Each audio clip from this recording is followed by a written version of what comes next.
Aquí.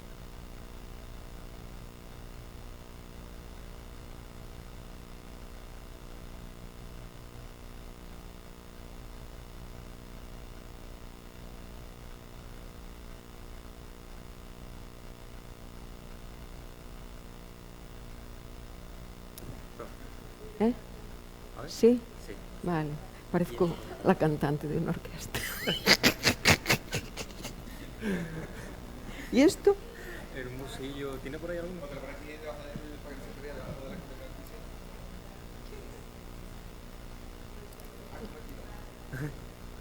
que pasa es que pónmelo por detrás. ¿Sí? Sí, así. Bueno. La chaqueta es corta. Esto ya parece la televisión. Está bien así. Bueno. Gracias, gracias.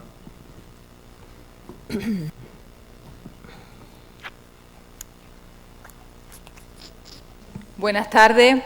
Estoy encantada de presentar a la profesora Milagros Fernández Pérez, catedrática de la Universidad de Santiago, a quien muchos conocerán por su valiosísimo manual Introducción a la Lingüística, Dimensiones y Vías para su Estudio, y otros muchos por sus clases magistrales, conferencias, seminarios de doctorado, etcétera, que imparte en sus múltiples visitas a la Universidad de Cádiz.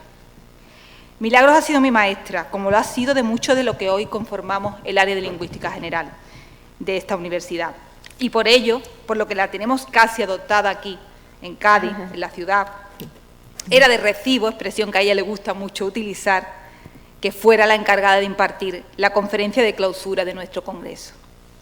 Además, la profesora Fernández Pérez se ha interesado en los últimos años de sus investigaciones por temas de lingüística clínica, como demuestran publicaciones del estilo de lingüística y déficit comunicativo o distintos aspectos de la evaluación del lenguaje infantil, siendo la directora y el alma mater del grupo de investigación COINE, que tanto está aportando en la actualidad al panorama de la lingüística clínica. Hoy viene a hablarnos del valor del habla peculiar en la lingüística de hoy y de casi siempre. Lo hará con su habitual claridad de expresión, reflexión y profundo conocimiento de la lingüística aplicada. Les aseguro que aprenderemos un montón. Bueno, buenas tardes. Muchas gracias a los organizadores del congreso, de este magnífico congreso. Gracias a María Jesús Paredes por esta presentación tan generosa. Yo no sé si estoy a la altura de todo lo que ha comentado acerca de mí, pero, bueno, humildemente alguna contribución sí que hago. Desde luego, me caracterizo por ser extremadamente trabajadora y eso, pues, algo se nota. En la sesión de esta tarde yo voy a hacer lingüística, en la conferencia voy a mezclar historia. No diría historia en el sentido de cronología o de hacer una historia secuenciada, sino más bien una historia selecta, lo que se conoce con el nombre de historiografía. Voy a hacer también algo de, no sé si utilizar la palabra reivindicación, pero desde luego sí que valorización del habla peculiar. De esto que muchas veces se dice que es un habla con errores o un habla distorsionada. Y voy a hacer, o por lo menos lo voy a intentar, voy a hacer metodología. Va a ser una contribución que si no tiene de forma directa una aportación metodológica, sí que detrás de todo lo que vaya contando y con esos criterios de selección y con lo que voy diciendo, sí que hay una dosificación metodológica. Es frecuente, es normal entre nosotros, en la gente que estamos en la universidad, hacer una lingüística centrada, todas las teorías que manejamos, lo que enseñamos a los estudiantes o los modelos que nosotros seguimos, es una lingüística que está centrada en un único patrón, que es normalmente el patrón de la lengua estándar, identificando la lengua estándar con el modelo que se utiliza para componer textos, que es el modelo de la lengua escrita. Hay muy pocas excepciones en las que figuren, pues, programas o enseñanzas en la universidad, centrados esos programas en modelos que no son de lengua estándar, lo que podrían ser pues, modelos cercanos al habla peculiar. El hecho de que no figuren esta enseñanza o que no se le dé cabida a estos modelos no quiere decir que no tenga importancia el habla peculiar. Quizás es porque no se han dado las condiciones de desarrollo de la lingüística o las mismas condiciones del tipo de enseñanza que hacemos o condiciones externas que no han permitido pues, que la lingüística haya transitado por determinadas rutas. En estos últimos años esto ha empezado a cambiar. En cualquier caso, lo hayamos hecho o no lo hayamos hecho, figure en programas de enseñanza o no figure, el habla peculiar ha sido reivindicada, ha sido reconocida como de interés por lingüistas de la talla de Roman Jakobson, entre otros. Yo voy a hacer algunas calas. Roman Jakobson y entre nosotros Gili Gaya y Alarcos Llorac.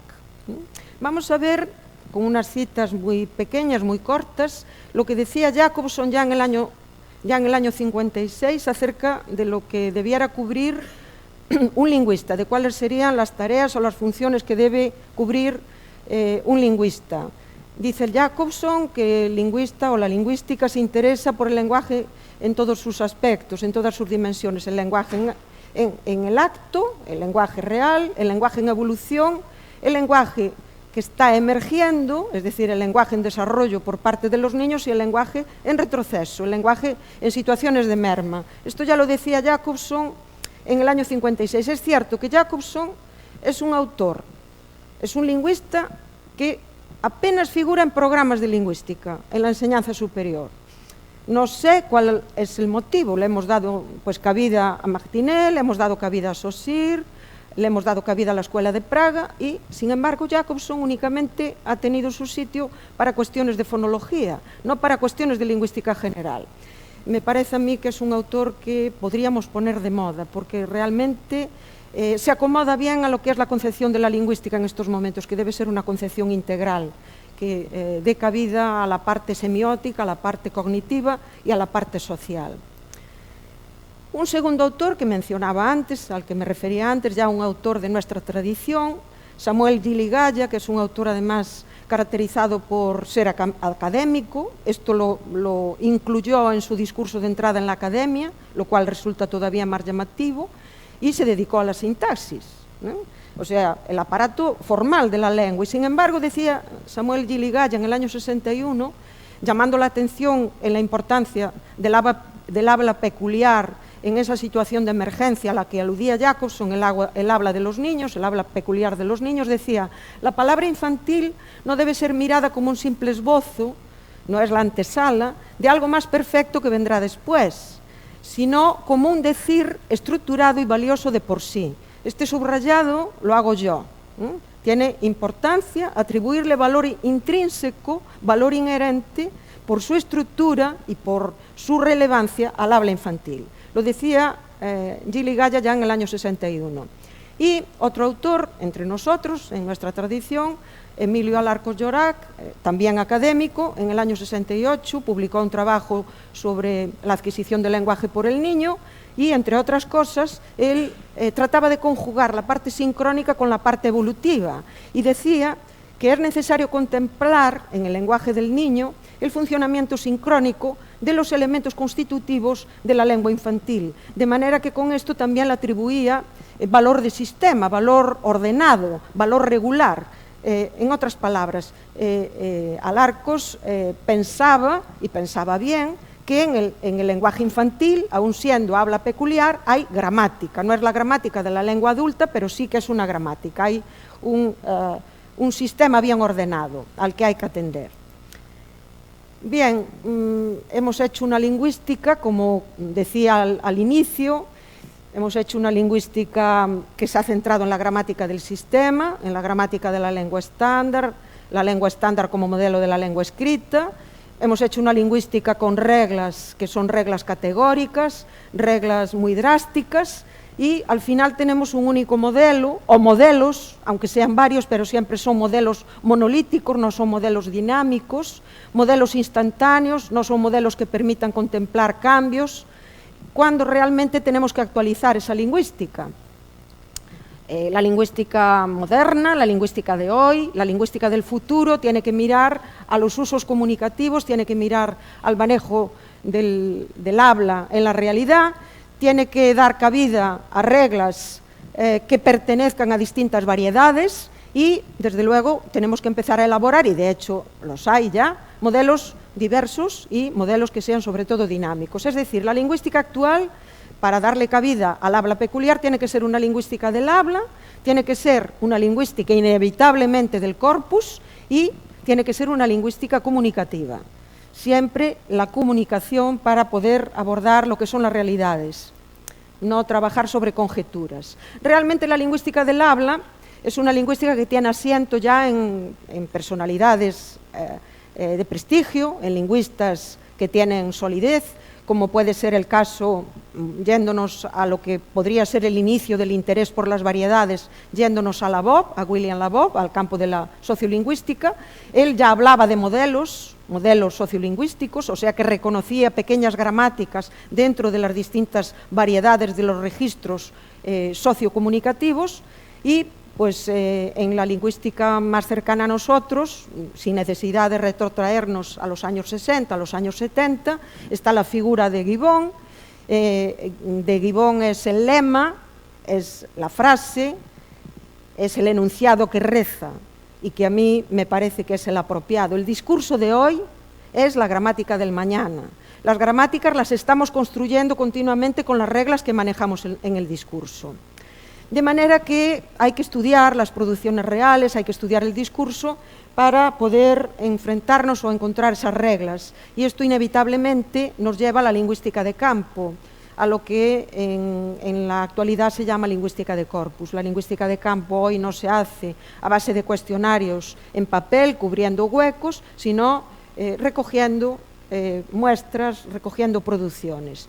La lingüística actual tiene que ser, por tanto, una lingüística del habla, tiene que ser una lingüística de corpus y en lo que concierne, en lo que se refiere a la lengua peculiar, al habla peculiar, ya tenemos lingüística de campo, tenemos lingüística de corpus, ya hay bastantes producciones de habla peculiar, tanto en la vertiente de la emergencia correspondiente al desarrollo de la lengua por parte de los niños, como en la vertiente de los trastornos en situaciones de merma, en sitios, en plataformas en donde ya se han acumulado suficientes muestras y registros que indican, que evidencian la importancia de trabajar con los datos.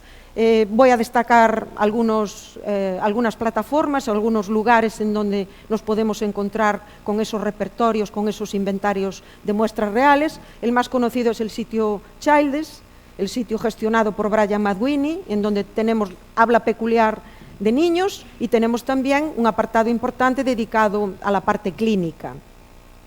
Al lado del sitio liderado por McWhinney y gestionado por su equipo, hay otro sitio que a mí me parece de mucho interés para el habla infantil, que es el gestionado por la institución americana Lena, que es una institución dedicada a niños con autismo, a niños en situación de riesgo por autismo. Han también diseñado un sistema de recogida de datos, hay una posibilidad de depositar los datos en una plataforma y también tienen informatización de esos datos y transcripción automática de los datos recogidos.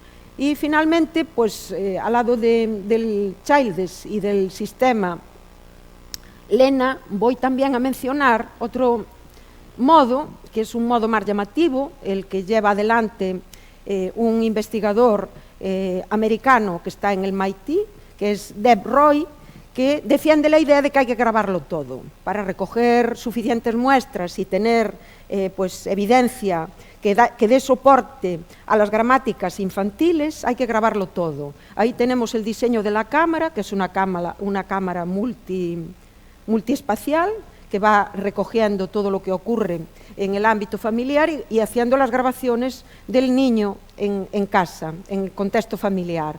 Sobre la base de las grabaciones, Deb Roy pues ha diseñado programas informáticos, porque él en realidad es informático, es un ingeniero informático, y ha compilado, creo que de su propio hijo, 3 años de muestras, 90.000 horas de vídeo, 140.000 horas de audio, y ya veis la cantidad de datos que hay ahí. Ha diseñado un programa informático para hacer las transcripciones y para hacer un etiquetado básico.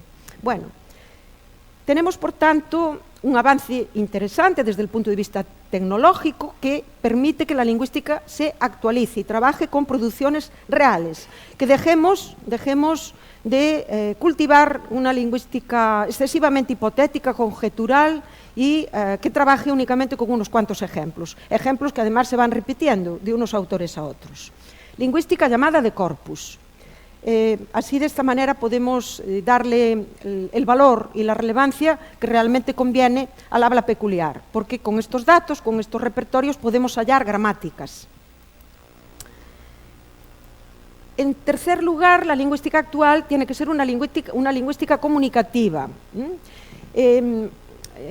Todo acto de comunicación, todo acto en contexto, es un acto singular, tiene algo de peculiar. No todos hablamos de la misma manera. A lo mejor todos respetamos unas reglas para componer textos, pero no todos hablamos de la misma manera.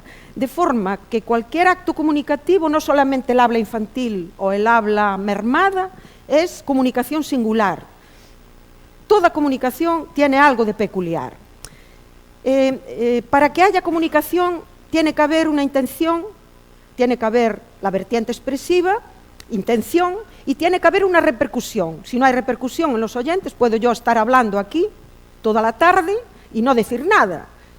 Si yo no puedo comunicar, si no transmito mis mensajes, todo se queda en un intento. La función apelativa de Jacobson es una función primordial para que se dé la comunicación. Bueno, pues en esta línea, en la línea de que tienen que darse las dos vertientes, la expresiva y la apelativa, en la línea de que hay que reconocer reglas de praxis cuando realmente manejamos la lengua, y no solamente en el habla peculiar de los niños y en el habla mermada, sino en cualquier acto comunicativo, en esta línea yo voy a destacar bueno, pues tres personalidades, o si queréis 2 trabajos y una personalidad. La primera personalidad es la de el neurocognitivista Kurt Goldstein, que ya en los años 40 decía que lo importante en una persona que tiene algún tipo de trastorno no es que la persona que tiene el trastorno no sea capaz de manejar las reglas de lo que es previsible o de lo que es esperable. Lo importante y lo primordial es si esa persona puede comunicar algo. ¿En qué condiciones y cuándo esa persona puede comunicar algo? Esto ya lo decía Goldstein en los años 40. Y al lado de Goldstein, pues traigo a colación 2 títulos, 2 trabajos que a mí también me parecen fundamentales para defender lo que se conoce con el nombre de prisma pragmático. No componente pragmático, sino prisma pragmático. En el manejo de la lengua, lo primordial, antes que la gramática, antes que la fonética, antes que el léxico, está el querer decir algo, el tener motivación para decirlo, el tener intenciones. Y eso es lo que se conoce con el nombre de prisma pragmático. El prisma pragmático ha sido defendido y así presentado por Benita Smith y Eva Leinonen en ese libro de finales de los años 80, que fue un libro, bueno, pues en el campo de la lingüística clínica, en el campo de la pragmática clínica, fue un libro que marcó un punto de inflexión. Y otro libro que yo quiero destacar es el libro elaborado en colaboración por Ruth Lesser y Leslie Milroy. Ruth Lesser es una especialista destacada en el campo de la afasia y Leslie Milroy pues, es una especialista en el campo de la sociolingüística de redes. Bueno, pues el libro que escribieron las dos, en ese libro dicen con contundencia y además de forma rotunda que no se le puede pedir, y de hecho esto es lo que muchas veces está ocurriendo, no se le puede pedir a un sujeto con afasia que construya la gramática que ni siquiera un sujeto que no tiene afasia maneja cuando realmente está conversando. Las reglas que manejamos en la conversación, no son las reglas de la gramática que tenemos compuestas en una gramática o que manejamos cuando hacemos un artículo para publicar. Yo el trabajo que ahora estoy presentando aquí no tiene ni la misma estructura, ni tampoco tiene las mismas palabras, ni la organización que el artículo que va a salir publicado, lo que me habéis pedido, ¿no? Bueno, pues no se le puede pedir, dice Ruth Lesser y Leslie Milroy, no se le puede pedir a un sujeto con afasia la gramática que tampoco pedimos a un sujeto que no tiene ningún tipo de lesión y que cuando conversa no maneja las reglas de la gramática que muchas veces tenemos en mente y a las que se ha dedicado de forma monolítica la lingüística. Bueno, toda comunicación es en el fondo un acto singular y particular. Hay que, por tanto, partir de una lingüística de la comunicación o de una lingüística de los usos para poder darle valor, para poder darle relevancia a lo que voy a llamar o a lo que ya estoy llamando habla peculiar. Habla peculiar en un sentido positivo. Habla peculiar, utilizo el adjetivo de peculiar porque no es el habla esperable, pero es un sentido positivo, tal y como ya uno debe hacerse a la idea. Tiene que ser, por tanto, una lingüística no de gabinete, no de despacho, sino una lingüística en vivo, con muestras recogidas con hablantes reales. Bueno, pues para hacer este recorrido, yo la conferencia la voy a organizar, porque esto es una pequeña introducción para tomar asiento, para ir tomando arraigo, algunas raíces en lo que quiero contar. En la conferencia la voy a organizar trayendo a colación aportaciones en tres vertientes o en tres fases. Hay una primera fase en la que vamos a ver 2 o 3 aportaciones en la historia de la lingüística un poquito remota, no muy remota, pero algo remota, y también en la historia de la lingüística más inmediata. Voy a traer también a colación algunos hitos, algunas contribuciones que marcaron algún cambio, un cambio interesante en el modo de hacer y, por tanto, en el modo de trabajar con el habla peculiar, y voy finalmente a centrarme en lo que son propuestas metodológicas en la lingüística actual, que permiten esas propuestas metodológicas, sobre todo de los modelos de uso y de la lingüística llamada de construcciones, permiten abordar tanto el análisis del habla peculiar como, sobre todo, también diseñar modelos de representación de las personas, modelos de representación que aluden a lo que es el procesamiento, no procesamiento neuronal, sino procesamiento mental, o procesamiento en el sentido de procesar cuando uno se está comportando o cuando está realizando alguna acción. Bueno, pues vamos a ello. En la historia de la lingüística podemos, en la historia de la lingüística algo remota y más inmediata, conviene reconocer que hay una atención, y es el primer foco de atención, centrado en lo que sería la parte de la oralidad, ¿no? El habla en el sentido oral.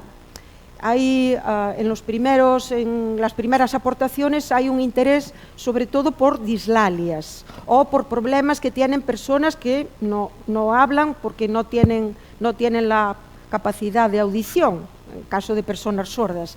Y luego hay una segunda parte más tardía de interés por el habla peculiar, centrado no en dislalias, no en lo que sería esto que se conoce con el nombre de disfunciones del habla, sino ya disfunciones del lenguaje, que afectan a la parte simbólica.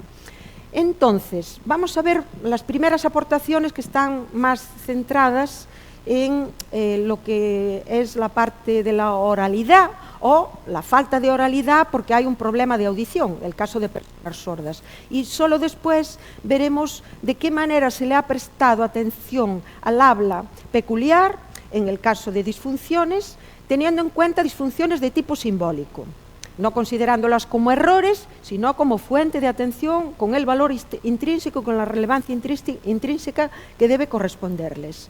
Bueno, Hay algunas personalidades destacadas en los siglos XVI y XVII, como es el caso de Juan de Pablo Bonet, que fue uno de los primeros en elaborar pues, un sistema para enseñar a hablar a las personas, él decía mudos a las personas sordas, en ese libro del año 1620. Al lado de Juan Pablo Bonet, pues hay otra personalidad, en este caso británica, destacada, que es John Bulwer, que en el año 1644 pues también diseñó otro sistema para que pudieran hablar por el cauce, por el canal gestual, pudieran hablar los sordos. Pero el avance más importante en lo que es el interés y la valorización del habla peculiar, en el caso de la oralidad, viene de la mano de los británicos. La tradición británica, en esto, pues hay que decirlo, lleva siglos de adelanto. Es una tradición, la tradición lingüística británica es una tradición de raíz fuertemente empirista, siempre ha trabajado con muestras reales, nunca con una teoría desligada de los datos, y bueno, pues esto es la explicación de por qué ellos llevan años o siglos de distancia, de adelanto. Voy a destacar dos contribuciones de la Escuela Británica en el ámbito de la oralidad, de la parte de dislalias, que son los libros de Muriel Morley, del año, bueno, los dos son del año 57, y de Mildred Templing. Son libros centrados en el lenguaje infantil y en dislalias infantiles. Tienen importancia estas dos contribuciones porque distinguen entre habla retrasada y habla con algún tipo de trastorno. Y al hacer esta distinción, para poder establecer esa distinción, hay que atender a las características propias del habla en desarrollo. No todas las pronunciaciones infantiles van a ser pronunciaciones con disfunción, sí que van a ser peculiares, pero va a haber pronunciaciones infantiles peculiares por desarrollo y va a haber pronunciaciones infantiles peculiares por disfunción. Y por tanto, para dilucidar cuáles son peculiares por desarrollo, cuáles son por disfunción, se hacen imprescindibles datos sobre el progreso en la adquisición. De esta manera se abre la espita para dar valor en sí misma al habla infantil. Con estos dos libros de estas dos expertas en lenguaje infantil y en dislalias. Y luego, pues, por curiosidad, y como pertenece, bueno, no sé si a nuestra tradición, pertenece a la tradición catalana, Pere Barnils, que además es un libro escrito en catalán, del año 1930, es un libro dedicado a trabajar con ejercicios para corregir dislalias. Barnils dice que las dislalias se corrigen con ejercicios, pero para eso es necesario conocer a fondo la articulación de los sonidos. Y hay que estudiar la articulación de los sonidos típicos y la articulación de los sonidos que muestran esos defectos en el hablar. Por tanto, reivindicación o valorización del habla peculiar, no considerada sin más como un error. Bueno, la institucionalización, el reconocimiento profesional del campo de la llamada hoy lingüística clínica arranca por el reconocimiento de la terapéutica del habla. La lingüística clínica de hoy tiene sus inicios, desde el punto de vista institucional, en la terapéutica del habla. Hay ahí unas cuantas fechas que son indicadoras de cómo se fue asentando, cómo se fue abriendo camino, cómo fueron existiendo encuentros, asociaciones, congresos, relativos a lo que es el campo de la terapéutica del habla o de lo que se ha dado en llamar disfunciones del habla o patologías del habla, frente a las patologías simbólicas o del lenguaje. No es de extrañar esta importancia de el terreno recorrido y los años pasados y la presencia, la visibilización, no es de extrañar que la propia asociación de fonética, la propia Asociación Internacional de Fonética, haya ya diseñado un alfabeto fonético internacional específico para el habla peculiar. La propia asociación reconoce un alfabeto fonético internacional y un alfabeto fonético internacional para el habla peculiar. O sea que el habla peculiar tiene su valor, tiene su sitio en la Asociación Internacional de Fonética. La última versión es del año 2015. Pero bueno, el alfabeto viene desde los años 90. El alfabeto del habla peculiar reconocido en la Asociación Internacional de Fonética viene caminando desde los años 90. Bueno, pues al lado de esta primera andadura del reconocimiento del habla peculiar en lo que serían las dislalias o en lo que serían las patologías del habla, hay una segunda parte en donde se reconoce también el habla peculiar, pero por su incidencia en la parte simbólica, lo que serían patologías del lenguaje, o patologías que afectan al significado, patologías que afectan al signo. Y voy a destacar pues 3 autores. El primer autor, ya fijaos, es del año, el Jackson, entre el año 1835 y 1911. Jackson decía que en el caso de los afásicos no había que quedarse con la idea de que un afásico confundiera mesa con silla, sino que había que ir un poco más allá y reconocer que aunque no tenía el concepto de mesa, sí que era capaz de reconocer o de decir silla y tener el concepto de silla. O sea que hay que matizar el hecho de que no es capaz de decir mesa y que compensa porque tiene otros elementos. Menciono también la figura de Luria y Goldstein con la cita y algunas otras citas, y la cita que daba hace un momento, de que hay que quedarse con el hecho de que aunque no maneje la lengua esperada, aunque no maneje la gramática esperada, el sujeto puede comunicar, y eso es lo importante.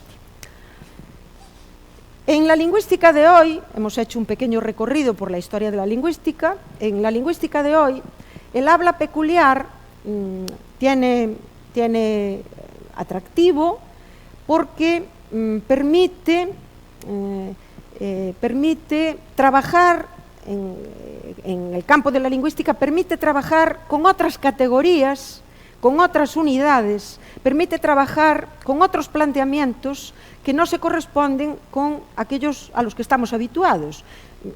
Permite instaurar una lingüística, bueno, dejadme que diga esto, es un poco arriesgado, una lingüística de nuevo cuño, pero yo creo que, aunque sea arriesgado, vamos camino de una lingüística de nuevo cuño. De hecho, en la lingüística de hoy, pues los trabajos que se vienen haciendo sobre el habla peculiar han conducido a ir diseñando o ir observando procesos y construcciones que son exclusivos, que son privativos del habla peculiar. Permite ir edificando gramáticas propias, gramáticas que se están construyendo. Esto tiene consecuencias. Se viene difuminando el concepto de error. Y, desde luego, se viene reorientando lo que es la evaluación. Evaluación no tanto basada en cuestionarios, o al menos no solo basada en cuestionarios, sino evaluación que se complementa con el análisis de muestras, todas ellas en el marco de la acción verbal. O sea que es una evaluación no exclusivamente cerrada, sino una evaluación un poco más flexible, más abierta, y sobre todo basada en el lenguaje espontáneo. Vamos entonces a ver algunos de estos hitos que han permitido ese cambio y han permitido ir pues definiendo una lingüística de nuevo cuño. El primer hito que traigo aquí a colación es la publicación en el año 1990 del libro de Liz Menn y de Lorraine Obler. En ese libro centrado en la afasia, en ese libro se presenta pues una comparativa de lo que es el agramatismo en afásicos, que lo son en 14 lenguas. Con los estudios descriptivos que se contienen en el libro se ha podido concluir que en cada lengua el afásico estudiado no es que le falte la gramática, sino que construye una nueva gramática, construye un nuevo sistema de reglas. Por tanto, no se puede seguir defendiendo, a partir del año 90 no se pudo seguir defendiendo el concepto genérico de agramatismo. El agramatismo depende de la lengua en la que el paciente sea agramático, porque el paciente va a recomponer una gramática propia dependiendo del tipo de lengua. Por ejemplo, en alemán que es una lengua que tiene un orden relativamente rígido en lo que es la estructura sintáctica de los componentes de la estructura. El sujeto agramático, el sujeto afásico, pues construye un nuevo sistema de reglas de ordenación de los constituyentes en la estructura sintáctica. Y en este libro pues se le ha dado valor porque aunque se maneja un protocolo con unas bases, con unas directrices relativamente cerradas, luego también hay recogida de conversaciones y se le da valor al habla peculiar, por tanto, también en marcos conversacionales. No se ciñe a cuestionarios y no se ciñe a un protocolo. Bueno, este sería el primer hito. El primer hito con la presencia de la lingüística comparatista y tipológica, que repercute en un cambio en lo que sería el concepto de agramatismo en el campo de la logopedia o de la lingüística clínica. Desaparece ese concepto genérico y hay que acomodarlo según los rasgos del tipo de lengua en la que el paciente afásico lo sea. La segunda contribución, el segundo hito, es el de Ann Peters. Es un hito centrado en el lenguaje infantil, no en el lenguaje mermado. Es un libro del año 83 que en su momento no tuvo el éxito o el eco debido, pero que, bueno, es un libro que tiene vigencia. De hecho, ha tenido una publicación relativamente reciente por parte de la Universidad de Cambridge. En la universidad. Primero se había publicado en la Universidad de Hawái y ahora la nueva publicación fue en Cambridge. Y lo que defiende Peters en ese libro es que el habla infantil es un habla genuina, es un habla idiosincrática. Las unidades que presenta el niño cuando maneja la lengua en las primeras etapas son unidades propias, unidades privativas. De hecho, ella maneja categorías como piezas, procesos y construcciones, que son estas categorías las que definen la gramática infantil. Dice ella que para poder llegar a la gramática infantil hay que atender a lo que es la dinámica, a lo que es la Gestalt de la dinámica adquisitiva. Y por tanto hay que compilar datos que permitan describir el habla y sobre la base de esa descripción componer la gramática. Es un libro muy interesante que yo recomiendo vivamente, el libro de Peters.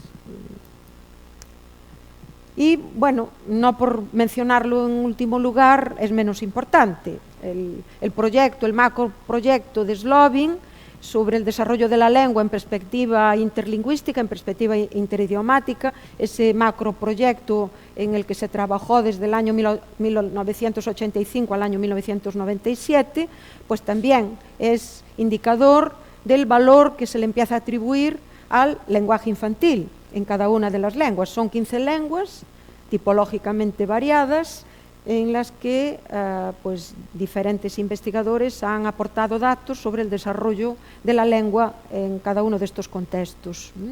Esto es una muestra más, un indicador más del valor que se le atribuye al habla infantil, valor lingüístico y además, en este caso, ligado al contexto idiomático.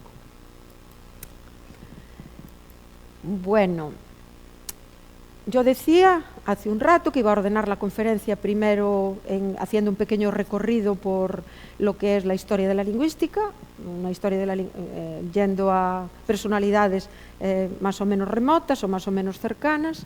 En un segundo lugar iba a destacar algunos hitos en el campo de la lingüística que pudieran marcar puntos de inflexión y finalmente voy a centrarme en lo que es la relevancia del habla peculiar en la lingüística actual, dando brillo a lo que son enfoques, a lo que es método y a lo que pueden ser modelos en la lingüística de hoy. Y voy a ir también pues, mostrando algunas personalidades, algunos lingüistas que van en esta línea y yendo finalmente a la escuela o a la tendencia o a la orientación que se conoce con el nombre de gramática o lingüística de construcciones, que es un modelo que está pues muy extendido, muy introducido en la lingüística de estos últimos años. El primer lingüista que tengo ahí es Kristall.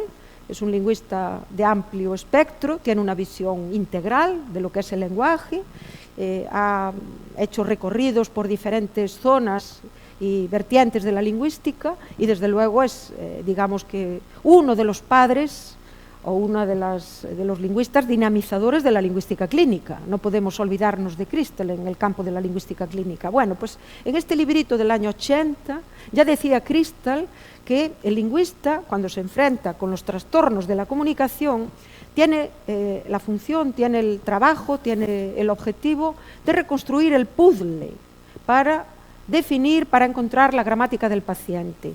Dice Crystal que la labor que nos corresponde, si trabajamos en el campo de los trastornos de la comunicación, es como estar haciendo un rompecabezas para encajar de muchos modos diferentes y que puede dar lugar a distintos modelos. Hay que enfrentarse con las muestras, hay que enfrentarse con las producciones. Esto es lo que quiere decir Crystal, o lo que dice, no lo que quiere decir, sino lo que dice Crystal. El segundo autor que traigo a colación es de nuevo Gibbon, que antes lo mencionábamos como uno de los defensores de una gramática dinámica que se está continuamente construyendo sobre la base de los usos discursivos, y aquí lo traigo pues por un trabajo, me lo traigo como una aportación teórica, ya no como un lema o como un enunciado, así como algo que ponemos como una... muchas veces tenemos leyendas, ¿no?, en nuestra mesa o en nuestra cabecera, no ya como una leyenda que tenemos presente, sino como una aportación teórica. En un artículo que tiene en este compendio, es un compendio del año 2002, un artículo del año 2002, en donde Gibbon trata de establecer una relación entre lo que es el desarrollo de la percepción visual y lo que es el desarrollo del lenguaje. Él busca paralelismos entre el desarrollo de la percepción visual como un antecedente de la aparición del lenguaje en la especie humana, pues él contrasta, por distintos tipos de propiedades estructurales, funcionales y cognitivas, contrasta lo que es la llamada por él pregramática o cuasi gramática, que se da en el lenguaje infantil, se da en las lenguas pidgin y podemos encontrarla pues también en lenguaje mermado. Destaca y dice abiertamente que aunque la pregramática no tiene todas las propiedades estructurales, funcionales y cognitivas que tiene la gramática de una lengua producto, sí que permite esa gramática ser comunicativa, tiene las mismas dimensiones comunicativas que la gramática de la lengua producto. En este sentido, pues Gibbon le da la importancia al habla peculiar, o si queréis, le da importancia a la gramática que funciona en el habla infantil, que funciona en el habla mermada y que funciona también en las lenguas pidgin. Bueno, finalmente está ya no un autor, sino un conjunto de autores, los que podemos decir que comulgan o que forman parte de la lingüística de construcciones o de la gramática de construcciones, en donde abiertamente se le atribuye protagonismo a los hechos idiosincráticos que corresponden a los usos. Los enfoques bottom-up son enfoques en donde, trabajando con datos reales, lo interesante es destacar aquello que se sale de lo normal, lo que resulta fuera de lo común, lo que resulta singular. Por tanto, estos enfoques, los bottom-up, son enfoques que se ajustan, que cuadran con lo que se necesita para reconocer el valor idiosincrático del habla peculiar. Le dan valor al habla peculiar. Hay diferentes trabajos contenidos en ese libro editado por Kemmerer y Barlow, que es un libro, pues yo creo que seminal, ese libro para los modelos basados en el uso. En todos esos trabajos se dan líneas generales de cómo abordar las peculiaridades en el manejo de la lengua, en los usos lingüísticos, en lo que es la arena en el manejo de la lengua. Hay de la gramática de construcciones o de los modelos basados en el uso, vamos a llegar a modelos de corte evolutivo, modelos dinámicos, van a ser modelos que permiten dar cabida a gramáticas en marcha y modelos que, desde luego, no pueden existir si no van de la mano de evaluaciones o de valoraciones sucesivas de esas gramáticas o de esas muestras que se compendian. Además del libro, voy a acercar los libros, los compendios que traigo para darle base a la gramática o a la lingüística de construcciones. Además del libro de Barlow y de Kemmer, está el libro que fue la primera publicación y en donde se encuentra el origen de la gramática de construcciones, el libro de Adele Goldberg, y una enciclopedia que reúne lo más actual, lo más reciente, es una enciclopedia del año 2014 sobre la lingüística de construcciones. En todas estas fuentes podemos encontrar líneas generales de cómo acercarse a lo que es el habla peculiar. Bueno, sobre estas bases, ya valorizada como debe estarlo el habla peculiar, sobre estas bases nadie en la actualidad, puesto que el habla peculiar ya tiene su sitio, ya toma presencia, ya se hace visible, nadie va a sorprenderse de que tenga importancia, de que tenga interés descriptivo el hecho de que un niño diga apato, atrás, mis papás quedaron atrás, atatapato.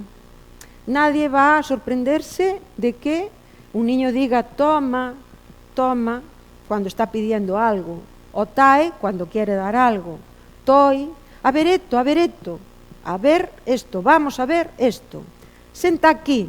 Nadie va a sorprenderse de que esto tenga interés descriptivo y analítico. Y nadie va a aplicar el calificativo de eso es un error. O el niño habla mal. El niño está en un nivel de desarrollo en el que corresponden esos procesos. Procesos de reducción, procesos de simplificación, procesos... Bueno, el profesor Eliseo Díaz y la profesora Verónica Martínez saben mucho de procesos. Nadie va a sorprenderse. Desde luego, no se sorprendería,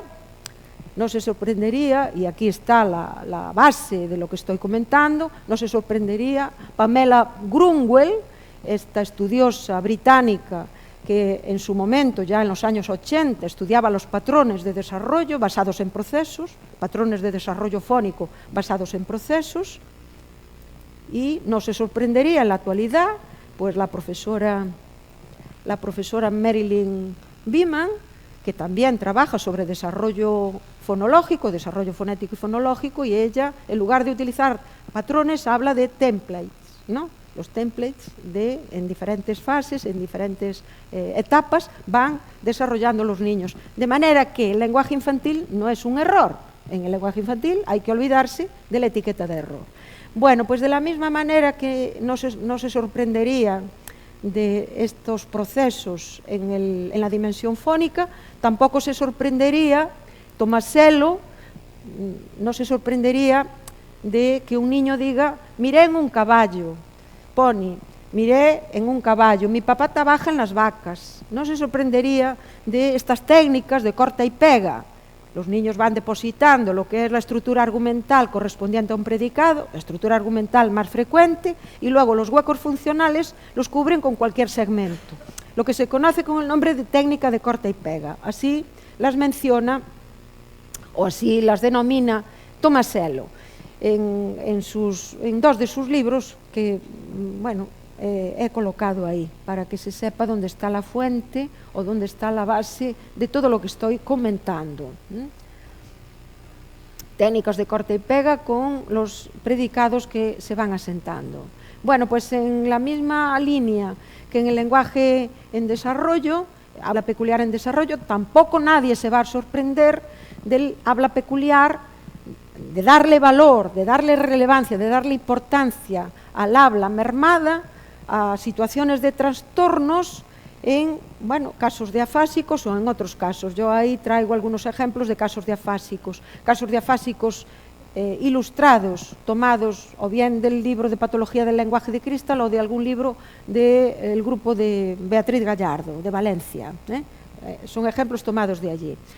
Bueno, hai tamén bibliografía ou base teórica para atribuirle valor propio, valor idiosincrático, para reconocer gramáticas propias, para reconocer el propio sistema.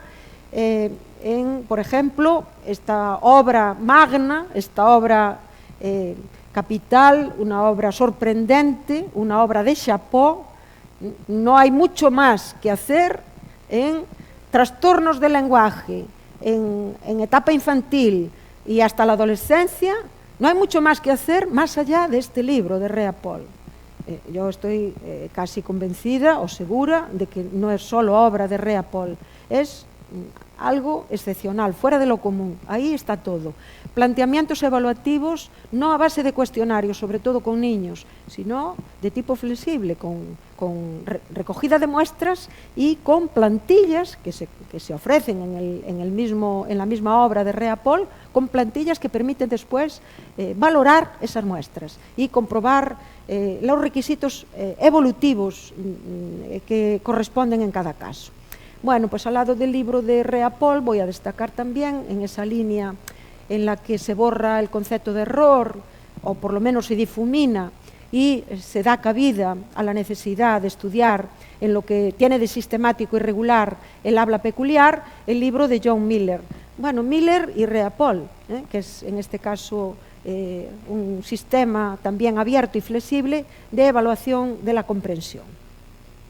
Bueno, como he empezado un poquito tarde y me he dado un poco de prisa porque tampoco quiero aburrir ni quiero que esto vaya y limite lo que es el acto de clausura, ya voy a ir terminando, ¿no? La importancia del habla peculiar no solamente la quiero limitar a lo que es el habla en desarrollo y a lo que es el habla en situación de trastorno. El habla peculiar también tiene su cabida en aquellos casos en los que el hablante no tiene suficiente destreza en el manejo de la lengua o está manejando la lengua en una variedad que no tiene el prestigio por las razones que sean. Entonces, como lingüistas no podemos despreciar expresiones o producciones como las que figuran ahí. Son expresiones que corresponden con registros, con variedades situacionales y con variedades geográficas que hay que darle cabida. Tenemos que disponer de procedimientos para explicar y para describir el hecho de que haya hablantes que digan tiene para tos, o tiene para todos, les da pa'l pelo, o piensa de que va a llover, o no tiene ni pa' un canuto, o me vistes esta mañana, vistes de verme, que es algo bastante extendido, sobre todo en variedades situacionales, curiosamente, en Madrid. Habla peculiar. Siempre que comunique hay que darle cabida en lingüística. De una forma o de otra tenemos que enfrentarnos con este tipo de situaciones. Y ya ahora sí voy a ir terminando. 3 ideas para concluir. La primera idea, que es una conclusión que casi es un resumen, es como una especie de recogida, ¿no?, de cosecha. Vamos a recoger cosecha. ¿Qué es lo que hemos aprendido? ¿Cuál es la cosecha de esta lección? Primero, el habla peculiar tiene el valor simbólico y cognitivo que debiera corresponderle, que de hecho le corresponde en la lingüística actual. Solo hace falta saber un poquito de lingüística, aprender un poco, formarse en lingüística de construcciones, saber algo de modelos basados en el uso, y ahí encontraremos cómo efectivamente el habla peculiar tiene esa importancia, tiene ese valor, que de hecho le corresponde intrínsecamente. Segunda conclusión, segunda idea, los repertorios de datos clínicos y de desarrollo de la lengua están documentando ese valor. No es que conjeturalmente o hipotéticamente se le quiera atribuir ese valor, es que los inventarios de datos nos demuestran efectivamente que hay gramáticas y que hay sistemática, le están dando ese valor. Por tanto, lingüística de corpus. Y la tercera idea, el habla peculiar, al ser reconocida en su relevancia propia, ha evaporado los denominados errores. que ya no son errores, o por lo menos no son errores en el sentido de que hay que corregirlos, hay que hacerlos desaparecer. A lo mejor hay que trabajar con el sujeto que tiene esos llamados errores para a partir de ahí que vaya un poquito más allá. Y desde luego ha reorientado lo que es la evaluación. Ya no solamente se evalúa a base de cuestionarios, sino que se completa la evaluación llevándola hacia la acción comunicativa, trabajando con muestras y luego esas muestras describiendo lo que tienen de características, llevando las características quizás a algunas plantillas o trabajando en la línea de la lingüística británica a través de perfiles, ¿no? Llevando las características y viendo cómo van evolucionando esas características en la línea de perfiles.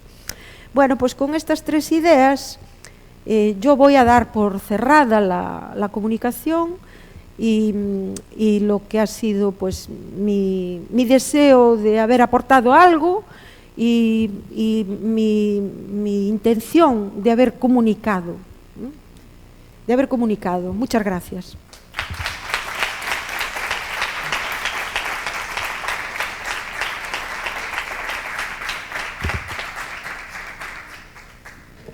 Muchas gracias a la profesora Milagros Fernández por esta conferencia magnífica, que ya vaticiné que íbamos a aprender muchísimo, y además por esta reflexión en lo que yo pienso que es uno de los grandes interrogantes de la lingüística clínica, que es ¿qué es el habla peculiar? ¿Qué es lo que se debe a la patología? ¿Qué es lo que se debe a lo dialectal? ¿Qué es lo que se debe al nivel sociocultural del hablante? Y bueno, os invito a que le hagáis alguna pregunta.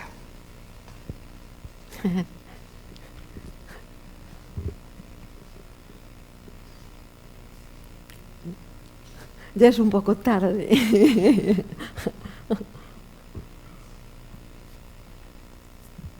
Sí.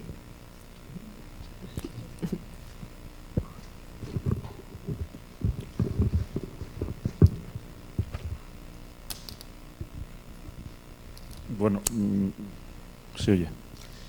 No realmente una pregunta, porque me ha quedado todo muy claro, ¿no? En esta lección que es todo un repaso en el sentido literal y figurado por lo que respecta a cómo se debe de orientar la nueva lingüística, que es también la vieja lingüística, ¿no? Es citado a Roman Jakobson, que ya sabes que, y lo ha reivindicado, ¡Hombre! Que es absolutamente sorprendente, Sí. y que desde luego si no lo reivindica la lingüística general, la lingüística clínica lo tiene que reivindicar, no solo por lo que escribió, sino por lo que hizo, es decir, por lo que trabajó. La fonología clínica casi nadie lo sabe, pero fue él el que estuvo, y entonces pues la enhorabuena por este repaso en el sentido de baño de lingüística y refrescante también, ¿no? en ese aspecto, ¿no?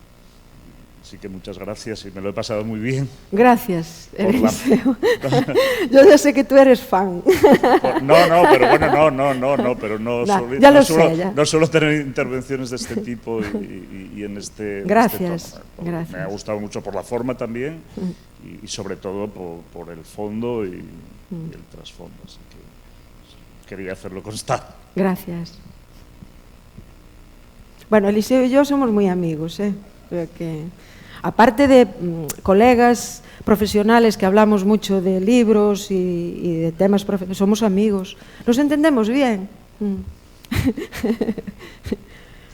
De vez en cuando también me critica,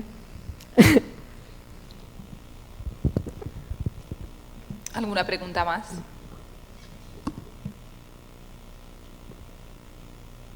Maite no.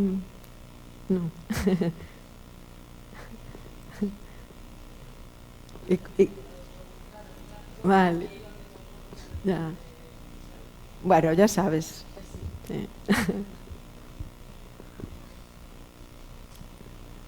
No sé si la logopeda. Sí.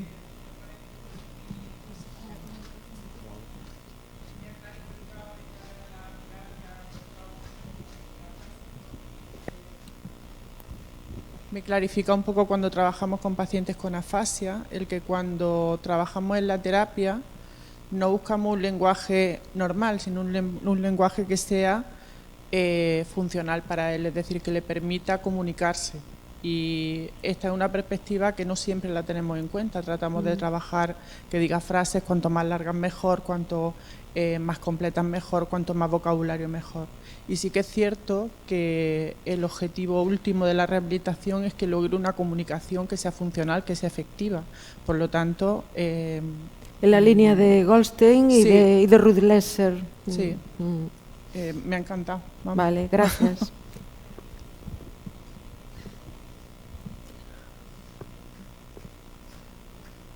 ¿Alguna pregunta más o comentario? No son preguntas, son comentarios. Pues nada, muchas gracias, porque a estas horas también es costoso, ¿eh? Yo lo reconozco. Muchas gracias.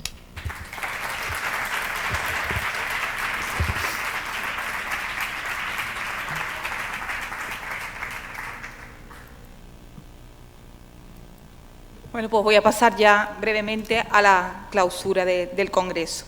Antes de clausurar, me gustaría decir que en la web del Congreso tenéis disponibles ya las presentaciones de los paneles de investigación. Gracias, Mario. También tenéis disponible, bueno, está el enlace para retransmisión en directo de las conferencias. Y tendréis noticia pronto de qué vamos a hacer con la grabación de las conferencias, si la vamos a colgar vídeos libres en la web o vamos a sacar un CD de publicación. Tendremos nosotros que hablarlo, pero está atento porque también aparecerá, Mario, en las noticias de la web. Y quiero terminar, como empecé, agradeciendo, en primer lugar, a los ponentes plenarios. Nosotros habíamos apostado muy alto y habíamos querido que viniera lo mejor de la lingüística clínica y aparte que lo hemos conseguido, o sea, ellos se han superado. Entonces, para mí se me han superado todas las expectativas que tenía con los ponentes plenarios, que ya eran muy altas. Muchas gracias a ellos porque han sido todas unas ponencias interesantísimas, ajustadas a su tiempo y de las que hemos aprendido un montón. También quiero dar las gracias a los integrantes de las distintas mesas redondas, que han quedado muy interesantes, que han venido de modo desinteresado y que han gustado mucho y también han hecho unas intervenciones estupendas. Y también a todos los que han presentado paneles, simposios, comunicaciones, porque se ha visto un nivel muy alto, porque significa que la lingüística clínica está muy viva en el panorama de la lingüística nacional e internacional. Y porque se han ajustado a los tiempos, hemos podido cumplir los tiempos, hemos podido no alargarnos demasiado en algunas cosas y quedarnos cortos en otras, y eso es gracias a vosotros. Y también a todos los participantes, que han venido muchos de muy lejos. Ha habido participantes de 20 universidades extranjeras y de 17 del panorama nacional, con lo cual, gracias por asistir, gracias por participar.